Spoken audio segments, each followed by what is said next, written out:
realized that food had become an idol. And you were one of the first people that I had heard in the nutrition realm talking about that. And I realized that I was turning to food over God. Caleb, welcome. And thank you so much for being gracious and allowing us to interview you. And it's been an amazing process. You have lost a total of 61 pounds without being hungry, counting macros, calories, or points. I'm excited to just, chat with you. Tell me a little bit about your process. Before we get started, what was your starting weight when you came on this program? 323.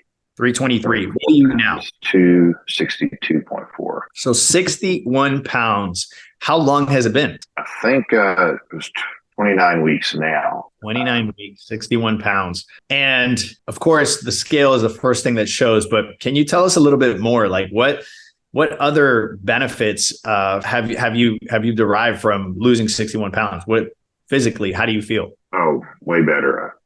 So all this time I've been a big proponent of playing sports once a week, and I can tell a huge difference. One, I play ultimate frisbee, which I don't know if you know what that is or if you've played that, but sounds like fun. Yeah, so I play that every week since I started, and I can already tell a huge difference in my stamina and just feeling good after the game. And yeah, that's amazing. You're a pastor, right? Mm-hmm.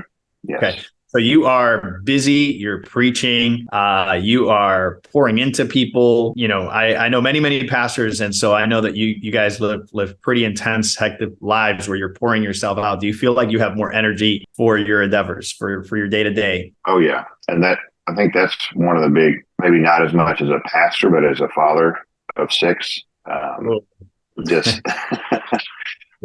very hectic life and wanting to be there for my kids, as well as setting an example for my church as well of, being faithful in every way possible to honor God with our lives. That's amazing, man. So you're pastoring at home, you're pastoring your wife, your kids, and then on top of that, you have pulpit ministry, super busy. And obviously you're seeing those benefits of losing the weight, the extra energy, stamina, which is awesome. Throughout this process, were you hungry? Because that's a big complaint we get from other programs. It's like, I lost all this weight, but I was constantly thinking about food. I was constantly hungry, and it just became unsustainable. Were you hungry in this process? No, it really, even initially, because I realized that a lot of it was craving. I realized it wasn't hungry. It was just me wanting something that I had usually would give myself in a stressful situation or an emotionally difficult time. And so, to be honest, as long as I did the 3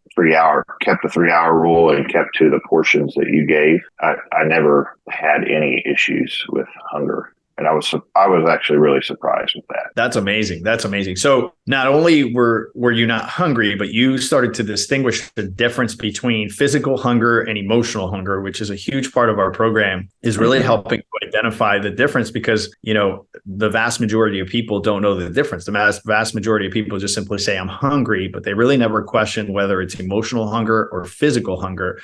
What you're saying is, inside of the program, you were able to distinguish the difference, and because clarity is power, when we have that clarity, we can make better decisions. Is that a fair assessment? Yeah, for sure, definitely. Okay, that's amazing. That's so cool. Very, very cool. So you've done other things. You've tried other things. You've mentioned that you've done macro counting and a couple other things. Why would you say the Empty Your Bucket nutrition plan is different? Well, after going through the Empty Your Bucket, I think the big thing is with macro counting, it's a lot more work, way more work. But also in macro counting, I would allow myself to eat things and just know, well, I can't eat. I could eat whatever I want as long as I hit my macros. Right. But then the challenge with that, what I try to explain to people is, yeah, sure, you can get to your weight goal doing that, but you'll never eliminate the dependency to food, and more importantly, you'll never distinguish between physical or emotional hunger, which is a huge component to sustainability. Right, and that was the thing. Like I've done macro counting twice and had success, but the problem is it wasn't sustainable. Like I would lose not as much as I've lost with your program, but I would lose say 30 pounds. One summer when I was in college, super good shape, but it only lasted for less than a year. And it was done because I was still allowing myself to eat the same things, but I wasn't changing my diet really. I was just eating less because I could. So I was eating a lot more protein, but my carb proportions were not any better. Right. Right. So big difference. The foundation there is that you get in touch with physical versus emotional. Understanding that is powerful from a clarity standpoint. Being able to quench the dependency towards food, which we all have to an extent. Food is one of those things that we can't ever just say, well, I'm just going to stop doing that, like you would, with an addiction to like drugs or alcohol, where people just cut it out and they never bring it back into their lives. Food, of course, we have to continue to eat. And so it creates that difficulty of like, hey, I still have to do this, but now I just have to make better choices. And in the process, that systematic process of phase 1, 2, and 3 of the Empty Your Bucket nutrition plan, what actually happens is you get a hold of those hunger cues, meaning you understand physical versus emotional hunger.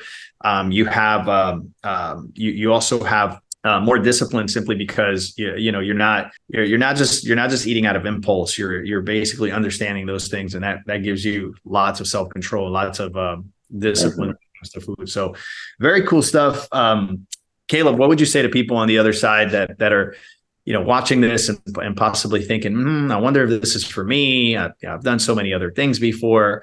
What would you say to those people? So I would say, first off, I wasn't fully bought in when I started. No offense to you, but what I did agree with was, for me, I realized that food had become an idol. And you were one of the first people that I had heard in the nutrition realm talking about that. And I realized that I was turning to food over God. And so I said, I'm going to try this, because even though I may not agree with everything he's cutting out, but once I started to understand why we're cutting out salt, why we're cutting out sugar for the time period that we did, and the fact that you didn't demonize food, it made it so freeing. When I did go back to the other things, it was like, I can eat these things, but I had a disproportionate amount of each of these foods in the past. And so I would encourage people, it's worth the shot, because from my point of view, I did suffer hunger when I did macro counting.